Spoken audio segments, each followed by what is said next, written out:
देश के गृह मंत्री अमित शाह के आश्वासन से देश के संत समाज में न्याय मिलने की अब उम्मीद जगी है। पालघर में लगातार संतों की हत्या, हमला और लगातार महाराष्ट्र में संतों के साथ अभद्र व्यवहार, कहीं हत्या, कहीं लूटपाट। इस पर माननीय गृह मंत्री जी ने कहा कि उच्च स्तरीय जांच बैठाई गई है। मुझे पूर्णतः विश्वास है माननीय गृह मंत्री के ऊपर, साधु संतों का,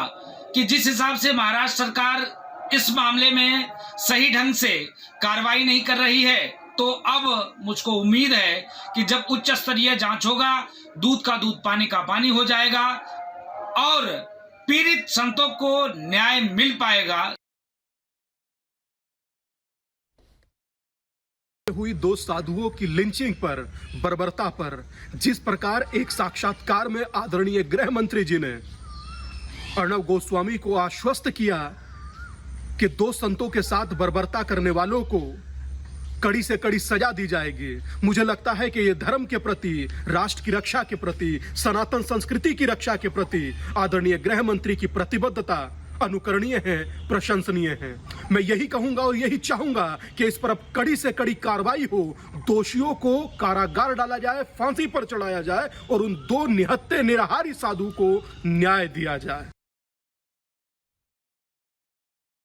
श्री अमित शाह जी ने कल रिपब्लिक चैनल पर सभी साधु संतों को पालघर के विषय में जो विश्वास दिलाया है, उससे सभी साधु संतों में खुशी की लहर दौड़ रही है, क्योंकि महाराष्ट्र में होती हुई ये घटनाओं में सभी साधु संत इतना भयभीत हो चुके थे, चिंतित हो चुके थे कि हमारी रक्षा करने वाला, हमारा आवाज सुनने वाला कोई है भी या नहीं। ऐसे समय पर माननीय गृह मंत्री जी ने सभी को आश्वस्त किया है कि ये हिंदुस्तान में माननीय प्रधानमंत्री नरेंद्र मोदी जी के नेतृत्व में सभी साधु संतों की रक्षा होगी, धर्म का प्रचार करने वाले सभी तत्वों का संरक्षण होगा। इसलिए मैं माननीय गृह मंत्री जी, माननीय प्रधानमंत्री जी और रिपब्लिक चैनल का पूरे अंतःकरण से धन्यवाद व्यक्त करता हूं।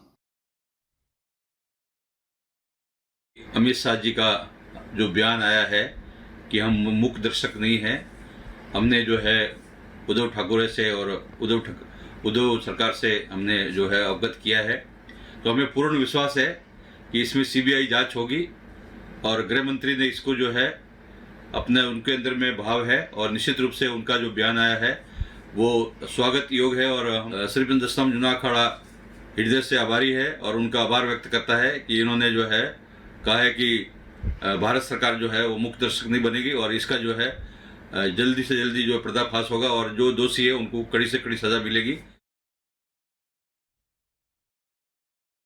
गृह मंत्री जी ने एक साक्षात्कार में कहा है कि केंद्र सरकार ने भी 2 बार पूछताछ की है। हम जनता का भी दबाव बढ़ाएंगे। महाराष्ट्र सरकार अपनी जिम्मेदारियों से नहीं बच सकती। जितने लोगों ने उस हत्या में भाग लिया है, जो उस भीड़ का हिस्सा थे, वो इरादतन हत्या के दोषी हैं और जब तक उन सब की पकड़ धकड़ होकर के मुकदमा कायम होकर के कोर्ट में फाइल नहीं किया जाता, ट्रायल नहीं शुरू होता, तब तक सरकार का कर्तव्य पूरा नहीं होगा। गृह मंत्री जी ने कहा है कि उनकी सरकार भी सजग है, जनता भी सजग है। हम दोनों के सामूहिक दबाव से मैं निश्चित रूप से समझता हूं कि संतों के हत्यारे पकड़े जाएंगे और दंडित